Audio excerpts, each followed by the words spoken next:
Today we will discuss about calorimetry and their faults during taking optical densities in biochemistry labs.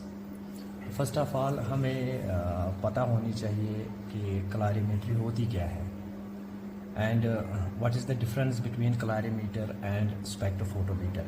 ये हमने जो हमारे पास ये है, this is simply A calorimeter जो हमने खोल के रखा है. ये इसलिए खोल के रखा है हमने क्योंकि मोस्ट ऑफ लैब वर्कर्स या स्टूडेंट्स जब भी ऑप्टिकल डेंसिटी लेते हैं किसी भी टेस्ट करने में, जब भी टेस्ट ऑप्टिकल डेंसिटीज़ लेते हैं तो उनको वो स्टैंडर्ड नहीं मिलता कि जहाँ पे उनकी ऑप्टिकल डेंसिटी होनी चाहिए थी.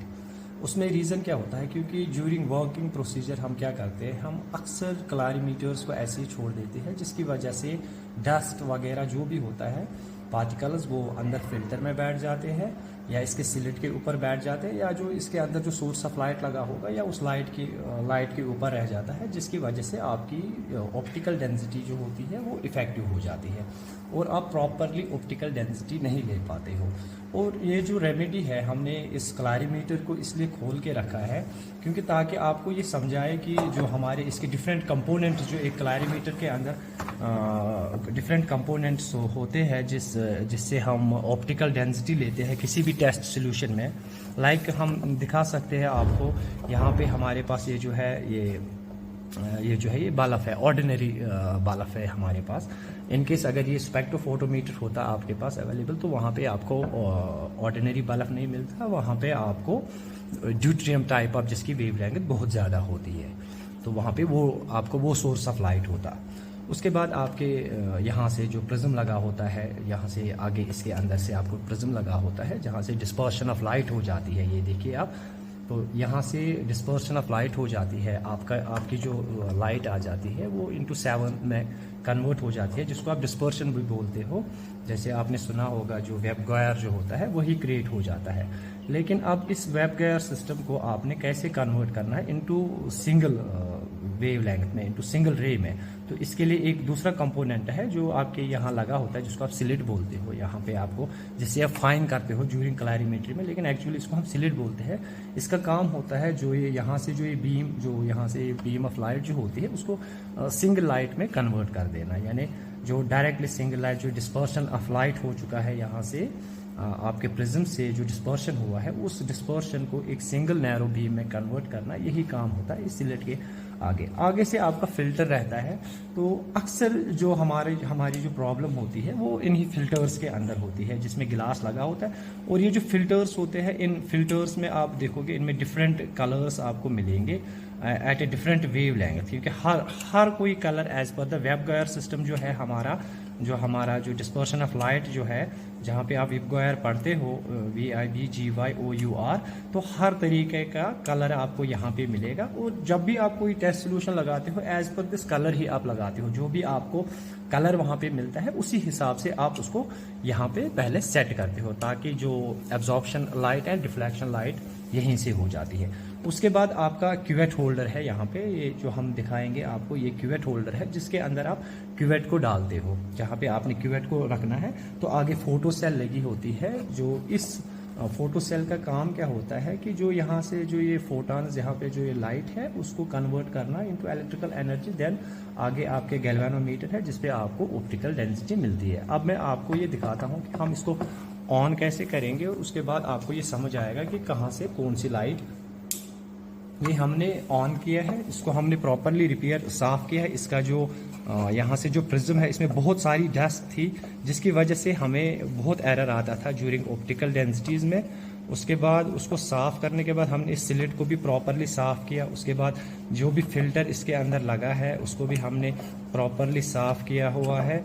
तो अब मैं दिखाता हूँ आपको कि जो जैसे हम इसके अंदर क्यूवेट लगाएंगे तो क्यूवेट डालने के बाद आपको ये समझ आएगा कि जो कलर होगा वो कैसे आता है. देखिए ये हमारे पास ये क्यूवेट है जिसकी फिक्स्ड डायमीटर होता है 1 centimetre as per the Lambert's law, क्योंकि यहाँ पे दो ही लॉ अप्लाई होते हैं. One is Beer's law and another is Lambert's law. Beer's law states that absorption of solution is directly proportional to its concentration, but Lambert's law says that the absorbance of a solution is directly proportional to its optical path. So that optical path is fixed. तो जो हमारी 1 centimetre रहती है। तो हमने यहाँ पे जो ये जो क्यूवेट है, अगर हम यहाँ से इसमें क्यूवेट डालते हैं, तो ये मैंने यहाँ से क्यूवेट होल्डर के अंदर क्यूवेट को डाल दिया है। तो आप अब ज़रा इस कैमरा से यहाँ से फोकस कीजिए। जो भी आप यहाँ पे देखिए, जो भी आप यहाँ पे फिल्टर सेट करोगे, जिस कलर का आप यहाँ से फिल्टर सेट करोगे, उस कलर के, देखिए मैंने यहाँ ब्लू सेट किया है, यानी फिल्टर जो है दैट इज 610-70। उसके बाद मैंने दूसरा फिल्टर सेट किया है, यहाँ पे मैंने क्यूवेट को क्यूवेट होल्डर में डाल दिया है। जब भी आप कोई भी कलर्ड सोल्यूशन इसके अंदर डालते हो, तो उसकी ऑप्टिकल डेंसिटी के लिए आपको फिल्टर चेंज करना पड़ता है। एक्चुअली फिल्टर होता है एज पर जो कलर फॉर्मेशन आपकी होती है, उसी हिसाब से आपने फिल्टर को रखना होता है। यहाँ पे एज पर वेबगायर सिस्टम आप देखोगे, यहाँ पे हर कोई कलर आपके सामने आएगा, जैसे ग्रीन है, इंडिगो है, वायलेट है, रेड है, ऑरेंज है, जो भी कलर है वो यहाँ पे उसकी फॉर्मेशन होती है। ठीक, तो उस हिसाब से जो यहाँ से भी कलर फॉर्मेशन, यहाँ से भी गौरनी बैठे और यहाँ से भी कलर फॉर्मेशन।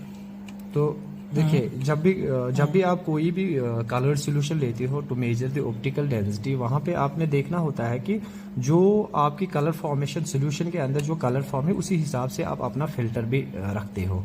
तो उस हिसाब से आपने फिल्टर क्या रखना होता है कि जैसे 3 to 4-7 जो आपका फिल्टर होता है वो ग्रीन में होता है, जैसे 6-1 to 7-0 में वो ब्लू के अंदर होता है, या 5-8 to 5-5 तक वो आपका ऑरेंज के अंदर होता है।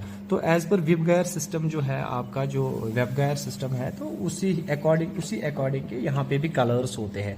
अब जो कलर फॉर्मेशन टेस्ट सोल्यूशन के अंदर आएगी, वहीं आपने फिल्टर को भी, उसी फिल्टर को आपने सेट भी करना है। उसके बाद क्या होता है कि आप हमेशा जब भी आप क्या करते हो कि आपने देखना होता है कि जो मेरी इमर्जेंट लाइट और इंसिडेंट लाइट जो फॉल हो रही है, जो आपने लाइट यहाँ पे क्यूवेट के ऊपर डाली है, उसके बाद जो बाहर आई, उसी से तो आपकी जो ट्रांसमिटेंस होती है, वही चीज़, transmittance and then absorbance and then optical density. Simply you can define optical density as a negative log of transmittance to the base 10, क्योंकि हम देखते हैं कि यहाँ से कितनी लाइट आई और इस आपके क्यूवेट के अंदर कितनी पास हो गई और बाकी कितनी एब्जॉर्ब हो गई, उस चीज़ को ये मेजर करता है, उसी चीज़ को ये कलरीमेट्री मेजर करता है। तो हम इसको दो तरीके से हम इसको डिफ्रेंशिएट कर सकते हैं। वन इज़ कि जब भी हम कोई कलरीमीटर यूज़ करेंगे, तो हमारे दिमाग में ये चीज़ होनी चाहिए कि कलरीमेट्री ओनली कलर्ड सोल्यूशन के लिए होता है, और जो स्पेक्ट्रोफोटोमेट्री होती है that is for both coloured as well as colourless solutions. क्योंकि वहाँ पे जो डिफरेंस होती है, एक तो प्रिज्म के बदले आपको स्पेक्ट्रोफोटोमीटर में प्रिज्म नहीं मिलेगा, ये चीज़ नहीं मिलेगी, वहाँ पे आपको बाज़ाब्ता डिफ्रैक्शन ग्रेटिंग मिलेगी। और दूसरा जो आपका सोर्स ऑफ लाइट होगा, यहाँ पे आपको ऑर्डिनरी सोर्स ऑफ लाइट होगी, और वहाँ पे जो सोर्स ऑफ लाइट होगी वो आपका ड्यूटेरियम लैंप्स होगा या हैलोजन लैंप्स, वही होंगे आपका सोर्स ऑफ लाइट। क्योंकि जो क्या बोलते हैं, ये जो वेव लेंथ होती है वो स्टार्ट होती है 200 से, और वहाँ से आप वेव लेंथ स्टार्ट करते हो। उसके बाद जिसको हम इलेक्ट्रोमैग्नेटिक स्पेक्ट्रम भी बोलते हैं, जो इलेक्ट्रोमैग्नेटिक स्पेक्ट्रम में आपकी डिफरेंट लाइट्स का डिफरेंट वेव लेंथ होती है, और जो जितनी वेव लेंथ ज़्यादा होगी उतनी पोटेंशियल ऑफ एब्जॉर्बेंस भी ज़्यादा होती है। तो इरफान साहब।